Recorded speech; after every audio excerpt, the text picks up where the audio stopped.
नमस्कार दोस्तों, स्वागत है आपका इस वीडियो में हम लोग बीटीएससी एएनएम के केस में लेकर नया अपडेट सामने आ रही है। सारी अपडेट हम आपको बताने वाले हैं कि अब किसका पक्ष मजबूत होता दिख रहा है। जैसे कि सारे पक्ष जो तीनों पक्ष अपने सबूत को जुटाने में लग गए हैं। जिस तरीके से उस दिन जज साहब का आदेश था पूरी तरीके से कि अब जो अगली सुनवाई होंगे, जो 18 अप्रैल की जो सुनवाई होने जा रहे हैं, उसमें मजबूती से सारे पक्ष को कहे थे अपना वक्तव्य रखने के लिए। जिस तरीके से पिछले सुनवाई में इसी कारण से डेट बढ़ाया गया था, यह आप सबको पता है कि इसी रीजन से बढ़ाए गए थे। जैसे कि आपको हमने इसके रिगार्डिंग हमने आपको इस वीडियो के दौरान हमने आपको सुनवाए भी थे। जो भी लाइव डैशबोर्ड आए थे पटना हाई कोर्ट की तरफ से, वो सारी हमने अपडेट, सारी सूचनाएं हमने आपको दिए, सुनाए भी थे कि क्या कुछ उसके दौरान कहे गए थे। क्योंकि आप सबको पता है कि जो 10 अप्रैल वाली जो सुनवाई हुई थी, उसमें सीनियर एडवोकेट के नहीं होने के कारण डेट को टाला गया था। क्योंकि सबूत नहीं होने पर ऐसे होते हैं अमूमन, और इसीलिए सबूत सारे जो पक्ष है, तीनों पक्ष, वो अपने सबूत को जुटाने में लग गए हैं, ताकि जो 18 अप्रैल की जो सुनवाई होने वाली है, उस सुनवाई में किसी का पक्ष कमज़ोर न रहे। इसकी तैयारी पूरी चल रही है, जिस तरीके से पता चल रहे हैं।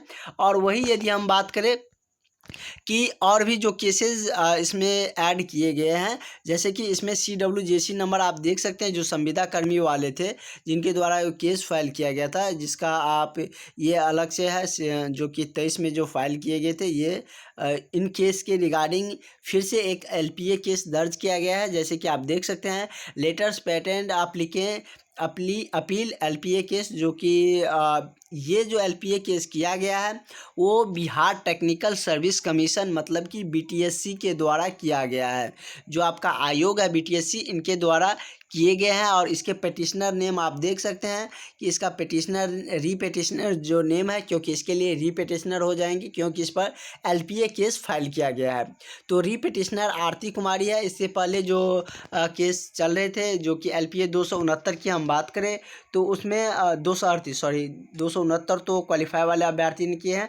238 वाले जो है वो अर्चना कुमारी के विरुद्ध रीपिटिशनर में थे। इसमें आरती कुमारी रीपिटिशनर में, क्योंकि उस दौरान जो केस फाइल किया गया था CWJC नंबर वाले, तो उसमें एक ही कैंडिडेट के नाम नहीं थे और भी सारे कैंडिडेट थे। इसलिए आयोग इसमें त्रुटि नहीं चाहती है, क्योंकि ऐसा ना हो कि इस पर बहस चले और इस पक्ष में हम हार जाए। इस कारण से इस पर भी LPA किए गए हैं। तो और ये मतलब कि अब ये भी नहीं है कि CWJC वाले जो संविदा वाले हैं वो कहे न केस फिर से फाइल कर रहे हैं, क्योंकि अमूमन इसकी सुनवाई हो चुकी है। तो अब इसी पर फिर से बहस होंगे, इसी पर संशोधन किए जाएंगे अब दोनों पक्ष पे। तो इस पर करने का कोई ऐसा मतलब नहीं है। और ये मत समझ लीजिएगा जो संविदा कर्मी है उनका पक्ष अब कमज़ोर हो गया। बिल्कुल भी आपका पक्ष कमज़ोर नहीं हुआ है। जो सुनवाई होंगे तीनों पक्ष को ध्यान में रखकर ही लिए जाएंगे, चाहे संविदा वाले जो केस किए हैं, चाहे क्वालिफाई वाले जो अभ्यर्थी किए हैं, चाहे आयोग के द्वारा या बिहार सरकार के द्वारा जो अपील दर्ज किए गए हैं। तो इन सारी बातों को ध्यान में रखकर ही सुनवाई आपको देखने को मिलेंगे। वैसे आपको पता है कि LPA केस की जो सुनवाई है वो 4 हेयरिंग तक मिल जाते हैं, लेकिन देरी लग रहा है। तो देरी इसलिए लग रहा है क्योंकि इसमें तीनों तरह से, तीनों पक्ष से केस फाइल किया गया है, इसलिए थोड़ा सा समय लग रहा है। और हम आपको बताते आ रहे हैं स्टार्टिंग से कि कोई भी कोर्ट, कोई भी जजमेंट आते हैं, चाहे पटना हाई कोर्ट रहे, चाहे सुप्रीम कोर्ट रहे, चाहे सिविल कोर्ट रहे, किसी भी कोर्ट के द्वारा जजमेंट आता है तो वो फैसला एक सिद्धांत बन जाता है या एक नियम बन जाता है। वो सबके लिए एप्लीकेबल होने लगते हैं, मान्य किए जाते हैं। यदि कहीं दूसरे जगह भी इस तरीके से मुद्दा आते हैं तो इसका एग्जाम्पल दिया जा सकता है। तो इसलिए सारा कुछ ध्यान में रख कर ही डिसीजन देंगे।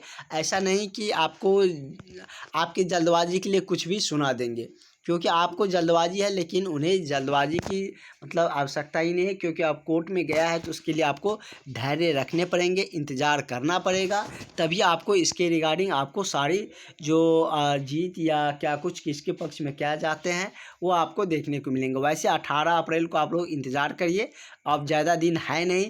कल आपको CWJC नंबर मिल जाएंगे और परसों इनकी सुनवाई हो जाएंगे। तो सारी हम अपडेट, सारी सच्चाई हम आपको मजबूती के साथ बताएंगे। सारी अपडेट हम आपको बताते रहेंगे। तो आप लोग चैनल को ज़रूर सब्सक्राइब करके रख लें।